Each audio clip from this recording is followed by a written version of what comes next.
Welcome back po ulit sa Pilinpo TV. Meron pong latest press briefing si VP Sara 1 hour ago. So mainit-init pa po. Panoorin po natin. Ang una, the presidency of 2022 was mine already. Nanalo na ako sa surveys, lahat ng tao solid na, united na for my candidacy. Pero I gave it away because I felt I had to do some other things other than being President of the Republic of the Philippines. Pangalawa, hindi ako yung nagsabi sa kanila, nagbukas sila ng investigation or inquiry in aid of legislation that is more like a political persecution and harassment of OVP personnel. So, wag nila akong i-gaslight into saying na ako ang dahilan ng kaguluhan na ito. Magandang hapon.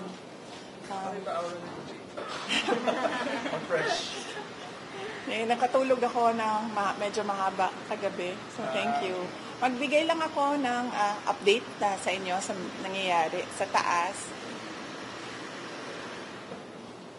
Magbigay lang ako ng update sa nangyayari sa taas. So, hindi ko na lang din banggitin yung mga pangalan kasi nag-request din yung mga patients na huwag banggitin yung mga pangalan nila.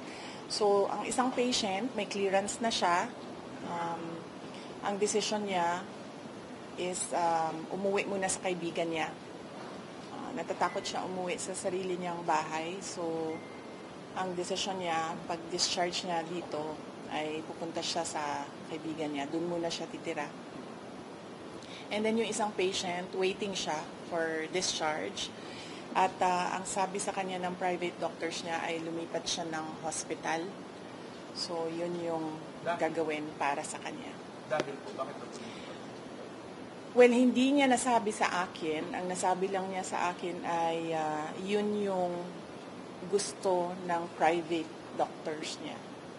Na lumipat siya ng another hospital. So, yun din yung gagawin niya kasi right now, yun lang din yung pinagkakatiwalaan niya, yung mga doktor. Tonight po siya lilipat? Nag-aantay siya ng kanyang discharge and clearance. Yung contempt order kay Atty. Zaraida Lopez, dapat po natatapos yung today. Ano pong balita? Na-extend po ba or hindi na nag-lapse na? Malamang siguro wala na yon kasi nag-aantay na lang yung lawyer dito sa taas ng clearance from all the offices concerned. So, likely baka considered as nag-lapse na yon. But ang gusto lang talaga ng lawyer is merong document na nagsasabi na cleared na siya. Ma'am, if we may get your reactions sa nabanggit po ni President Marcos. Ang sinabi niya, ma'am, kinonfirm niya po yung kumalat na text message na nakalagay na in the larger scheme of things, Sara is unimportant, so please do not file impeachment complaints, whether immediate or yes, oo. Hindi naman ako mag-comment sa mga remarks ni President Marcos. But sorry, may nakalimutan ako na update sa taas. Gustong ipaabot nung dalawang patients ang pagpapasalamat niya sa inyo, sa media, kasi binantayan niyo daw sila at hindi niyo sila iniwanan. And gusto din nilang magpasalamat sa mga doctors and lahat ng healthcare professionals na tumulong sa kanila. And of course, sa mga lawyers din na nag-assist sa kanila all throughout the crisis. So, isa din yon sa mga message nila galing sa taas. Salamat daw sa inyong lahat. At dahil daw may clearance na, pwede na rin daw, cleared na rin daw kayo from them na umalis or iwanan sila dito. Isa sa kanila lalabas sa today? Sure. Ang isa, nakaalis na. Oo, nakaalis na yung isa. Ang isa na lang yung nag-aantay ng clearance. Possible din po lumabas today?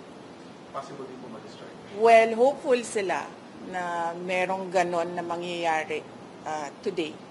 Pero I think meron ng assurance ang lawyers na mangyayari yon ang kanyang clearance and discharge today. So, nagpapasalamat. Kaya nagpadala na rin siya ng pagpapasalamat dito sa media, sa inyong lahat, sa pagbabantay, pagtulong at pagprotekta sa kanila. NBI investigation December 11? Pupunta po kayo? I'll have to run my schedule day by day kasi nagbabago siya ngayon araw-araw dahil bigla na lang may nangyayari na mga bagay kaya hindi ko magawa yung schedule ko ng malayo pa. So, we do it day by day sa ngayon, yung schedule. So, hindi ko pa masagot kung pupunta ako sa December 11. Tsaka, ang isang consideration dyan ay sinusunod ko kung ano yung mga sinasabi ng lawyers sa ngayon. So, kung ano yung sasabihin or ano yung advice ng lawyers, yun yung gagawin ko. How about the good government hearing? Yes, oo. Nag-express kasi yung isa, dalawa, tatlo. Nag-express yung tatlong mga resource persons from the Office of the Vice President that they really feel safer and medyo kumakalma sila kung nandiyan ako. Ang worry ko lang is right now, wala na kasi kaming Chief of Staff, affected din yung Assistant Chief of Staff ng office. So ako na lang talaga yung naiwan sa opisina to do everything. And meron ding mga year-end activities ang office. Meron din kaming mga Thanksgiving activities. Meron kaming budget utilization review dahil merong mga budget na kapag hindi nagamit, naglalapse yan by December 31. As well as yung planning for January 1. Kasi bago na yung budget by January 1. Eh, kung nakikita nyo, December na bukas, so we have just 1 month to do all those things. So, yun lang naman yung problem ko. Nun pa lang din po kayo ng comment regarding po sa sinabi po ni Congressman Jay Tonggun po na kung hindi lang daw po kayo maagang nag-ambisyon na mag-presidente, tahimik daw po ang lahat.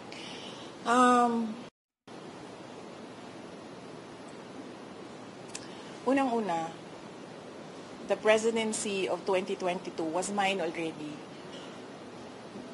Na nanalo na ako sa surveys, lahat ng tao solid na, united na for my candidacy. Pero I gave it away because I felt I had to do some other things other than being President of the Republic of the Philippines. Pangalawa, hindi ako yung nagsabi sa kanila, nagbukas sila ng investigation or inquiry in aid of legislation that is more like a political persecution and harassment of OVP personnel. So, wag nila akong i-gaslight into saying na ako ang dahilan ng kaguluhan na ito. Ang kaguluhan na ito ay nagsimula sa sa terrorism nila, sa harassment nila, sa threats nila, sa mga personnel ng Office of the Vice President. Ma'am, clarification lang po, nag-resign na po ba si Atty. Rosalyn? Hindi pa siya nag-resign, pero nagsabi siya na mag-i-indefinite leave na siya. So, once ma-cleared siya dito, she will file an indefinite leave from the Office of the Vice President. Ang sabi ng Presidente, never say never kung mag-reconcile kayong dalawa.